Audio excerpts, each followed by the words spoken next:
और पुण्यात्मों, अब इस वीडियो के अंत में दास निवेदन करेगा सभी भाई बहनों से कि एक 57 मिनट की 2-4 दिन पहले एक ऑडियो आई है, इन लोगों ने भेजी है गुरुजी की करके। ये ऑडियो आप लोग सुन लीजिए एक बार। इस पे लिखा हुआ है कि जो उनके संपर्क में रहेगा, हम लोगों के लिए, कि जो उनके संपर्क में रहेगा उनका नामखंड हो जाएगा और मैं सबको गुरुद्रोही डिक्लेयर कर दूंगा। मेरे को लिस्ट बना के भेजी जाए, मैं उन सबको डिक्लेयर कर दूंगा गुरुद्रोही जो जो सत्सेवकों के संपर्क में रहेंगे।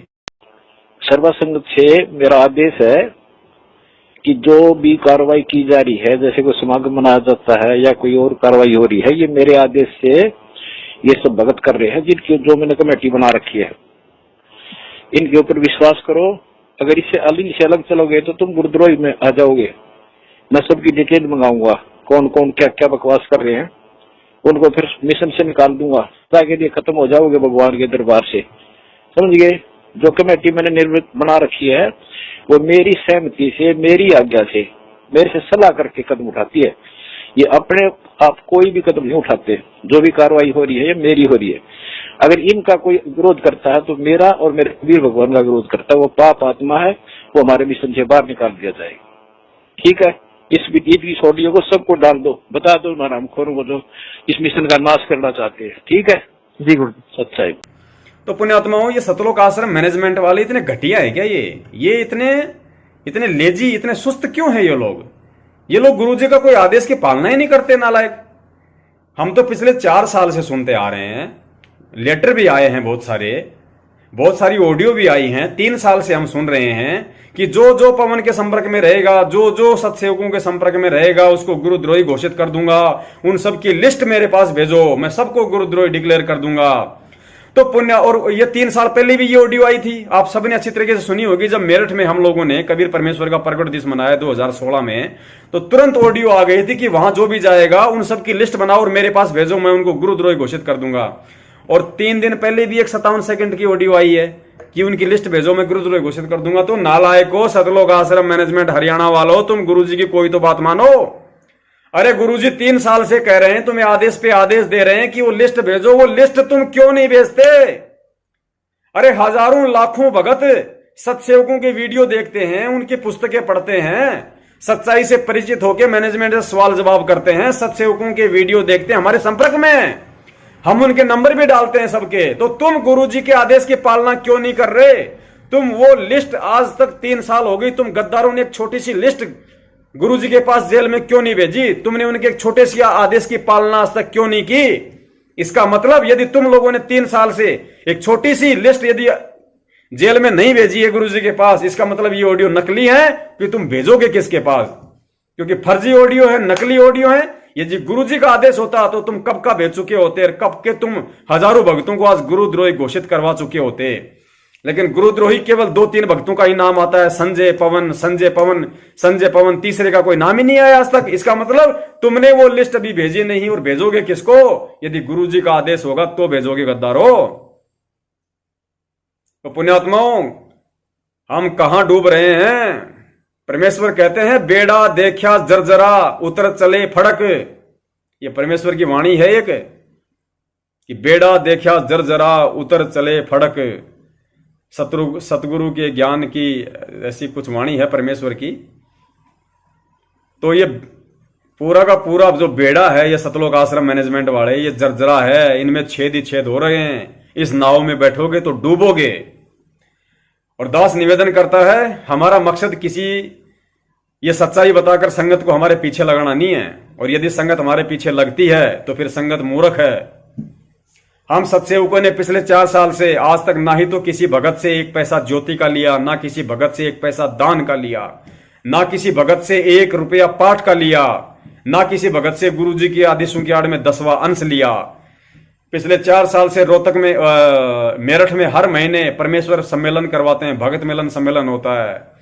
एक भी बंदा इस लाखों की संगत में से ये कह दे कि सत्सेवकों ने हमारे से पिछले 4 साल से 1 रुपया पाठ ज्योति 10वां अंश या दान के नाम पे लिया हो। तो वहां भंडारा होता है परमात्मा का, भंडारे में जो सहयोग राशि आती है वो सबके पुण्य बनते हैं, सबके सहयोग से होता है। और भंडारे की भी क्या स्थिति आपको बता देते हैं, भंडारे में भी कभी 2000 कम पड़ते हैं, कभी 5000 कम पड़ते हैं। यानी वो भगत भाई जो मेरठ वाले हैं अपनी जेब से लगाते हैं परमात्मा की पुण्यात्माएं। तो पुण्यात्माओं, आज सत्सेवकों पे कोई लांछन नहीं लगा सकता 1 रुपये का भी कि हमने गुरुजी के आदेशों की आड़ में हमने किसी को लूटा हो ज्योति पाठ दान के नाम पे। कोई ये नहीं कह सकता कि हमने गुरुजी के आदेशों की आड़ में संगत को कोई आदेश दिया हो, हमने संगत को भ्रमित किया हो। हमसे परमेश्वर सच्चाई बुलवा रहे हैं, हमसे परमेश्वर वो करवा रहे हैं जो परमेश्वर ने करवाना है। क्योंकि पुण्यात्माओं, इस सेवा के लिए केवल कुछ ही आत्माएं निमित्त बनती हैं, सब आत्माएं निमित्त नहीं बनती हैं। ये सबके अपने अपने भक्ति संस्कार होते हैं। ये उसी को समझ में आएगा जो युगों युगों से परमेश्वर के शरण में रहता हुआ आता है। पुण्यात्माओं, विचार करो, एक किसान होता है, साल भर तक खेती करता है। जब फसल निकालने का समय आता है, जब वो 10 क्विंटल गेहूं निकाल लेता है अपने खेत में, अपने घर पे लाके पटक देता है 10 क्विंटल गेहूं, उसके बाद उस 10 क्विंटल गेहूं में से वो 50 किलो गेहूं साइड में रख लेता है, अच्छे क्वालिटी के मोटे मोटे 50 किलो गेहूं 10 क्विंटल में से निकाल के साइड में रस्सी लगा के रख देता है। किसी को हाथ भी नहीं लगाने देता। क्यों? उसको पता है कि ये बीज है और अगली बार जब दोबारा से मैं गेहूं की फसल करूंगा तो इसी बीज से मुझे वो फसल करनी है, क्योंकि उत्तम क्वालिटी का बीज है, अच्छी पौध इससे पैदा होगी। तो पुण्यात्माओं, जब परमेश्वर लाखों को नाम दीक्षा देते हैं ना, तो उनमें से कुछ बीज होते हैं उनके, उन बीजों को परमेश्वर, उन अच्छी आत्माओं को परमेश्वर अलग से उनकी छटनी कर लेते हैं। क्योंकि परमेश्वर ने अपनी उन आत्माओं को उस भक्ति मार्ग पे निमित्त बनाना होता है, संदेशा दिलवाने के लिए, आने वाले समय में भक्त आत्माओं के लिए एग्जाम्पल कोड करने के लिए वो परमेश्वर बीज रूप में कुछ आत्माओं को रख लेते हैं। आज हम सब परमेश्वर की आत्माएं, आज हम सबको इस भक्ति मार्ग पे टिकाए रखने के लिए, हमारा विश्वास दृढ़ बनाए रखने के लिए, हम कोई गलती ना करें इसलिए हमें जागरूक करने के लिए, हमें चेताए रखने के लिए परमेश्वर ने हमें कुछ भक्त आत्माओं के विशेष एग्जाम्पल दिए हैं। मीराबाई जी के, धर्मदास जी के, नानक जी के, मलुकदास जी के, जीवा दत्ता जी के, और कौन से 2 भगत थे जिनकी परीक्षा हुई थी, अर्जुन सरजुन जी। यानी ऐसे बहुत सारे भगत हैं जिनके किस्से कहानी हमें परमात्मा सुनाते हैं बार बार। क्यों सुनाते हैं? वो परमेश्वर के बीज थे, परमेश्वर ने वो एग्जाम्पल कोड किए थे। आज उनकी कथाएं सुन सुन के हम इस भक्ति मार्ग पे जागरूक हो रहे हैं कि जो गलतियां उन्होंने कर दी या जो बातें उनके साथ हुई हैं वो घटनाएं हमारे साथ ना हो, या जो लोग जिस तत्व ज्ञान आधार से वो लोग चले, नानक जी थे, दादू जी थे, जितने हिसाब से वो चले, जितने बच के वो चले, जितनी गुरु की मर्यादाओं में वो चले, काल के जाल से बच के वो चले, तो आज वो किस्से हमें सुनाए जा रहे हैं ताकि हम भी उनके तरह ज्ञान को आधार बना के इस भक्ति मार्ग पे चले, हम बचें काल के जाल से। तो वर्तमान में जो सत्सेवक हैं जिनको परमेश्वर ने निमित्त बना रखा है इस भक्ति मार्ग पे मैनेजमेंट वालों के पाखंड की पोल खोलने के लिए, पुण्यात्माओं, ये सारे के सारे बीज हैं और इन बीजों को परमात्मा ने अलग से छांट लिया है, छटनी कर ली है। बाकी वो किसान कुछ को बेच देता है, कुछ को खा लेता है, लेकिन बीज को ना खाता है, ना बेचता है, ना किसी को हाथ लगाने देता है, सुरक्षित जगह पे रखता है। तो पुण्यात्माओं, आपका सौभाग्य है यदि आप सत्सेवक हैं तो, और उन आत्माओं का सौभाग्य होगा जो ये सच्चाई स्वीकार करके और केवल संत रामपाल जी महाराज जी के तत्व ज्ञान को आधार बना के आज से चलना शुरू कर देगा। जो सत्सेवक की लिस्ट में आ जाएगा, समझो वो परमात्मा का बीज है। इसके अलावा हम तो 2 कौड़ी के जीव हैं भाई, हम तो दास हैं परमेश्वर के, गुलाम है, कुत्ते हैं, हमारी कोई औकात नहीं है। हमें अच्छे से पता है, परमेश्वर ने ज्ञान देके अच्छे से बता रखा है। ये मान बढ़ाई वाली, ये ईर्ष्या वाली, ये चाटुकारिता वाली, चमचागिरी वाली, गुलामी वाली, ठोकरों में पड़े रहना, फिर भी उन्हीं के भक्त बने रहना मैनेजमेंट वालों के, ये भाई ना तो हमें परमेश्वर ने सिखाया और ना हम ये करेंगे। ये जिसने करना वो करता रहे, ये उसकी मर्जी। समय समय पर परमात्मा अपने कुत्तों को निमित्त बना के भुकवाते रहेंगे। जो भौंकने की आवाज सुनकर सचेत हो जाएगा, देख लेगा तो बच जाएगा, नहीं तो भाई काल भगवान का लोक बहुत बड़ा है, 21 ब्रह्मांड बहुत बड़ा है, 84 लाख योनियां हैं, धक्के खाते रहो, परमेश्वर को कोई चिंता नहीं है। जो उनका हंस है, जो उनका बीज है, उनको वो ले जाएंगे, किसी भी तरीके से उनको कोई रोक नहीं सकता। और जो उनका नहीं है, उनका वो नहीं है, जो उनके आदेशों पे नहीं चलता, जो उनके भक्ति आदेशों पे नहीं चलता, जो उनकी मर्यादाओं पे नहीं चलता, जो उनके ज्ञान रूपी आदेशों पे नहीं चलता, उसका तो फिर काल ही अकाउंट करेगा। बंदी छोड़ सतगुरु रामपाल जी महाराज जी की जय हो। सत साहिब। क्यों भूली करे अपना यो ना देश तुम्हारे,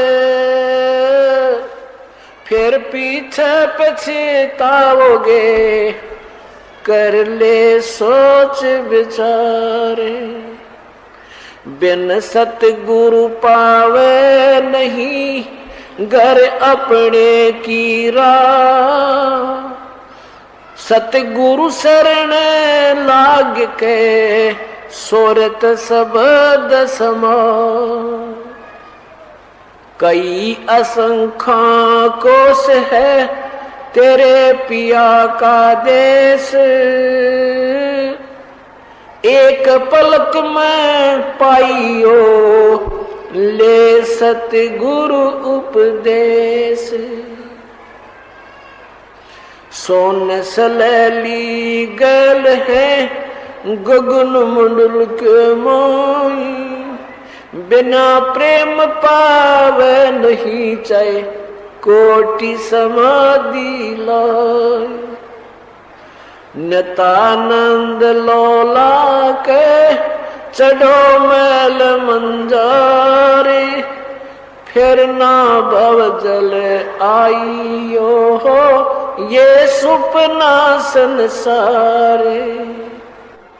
होले सुहागण सुरता तारे मालिक गिर जाना है, तू तो होले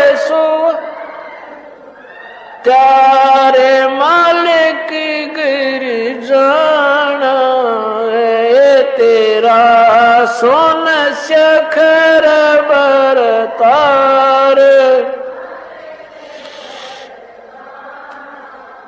नाले धोले ओढ़ पैर लेकर 16 सिंगार, नाले धोले ओढ़ पैर लेकर 16 सिंगार। आज नहीं ते तड़के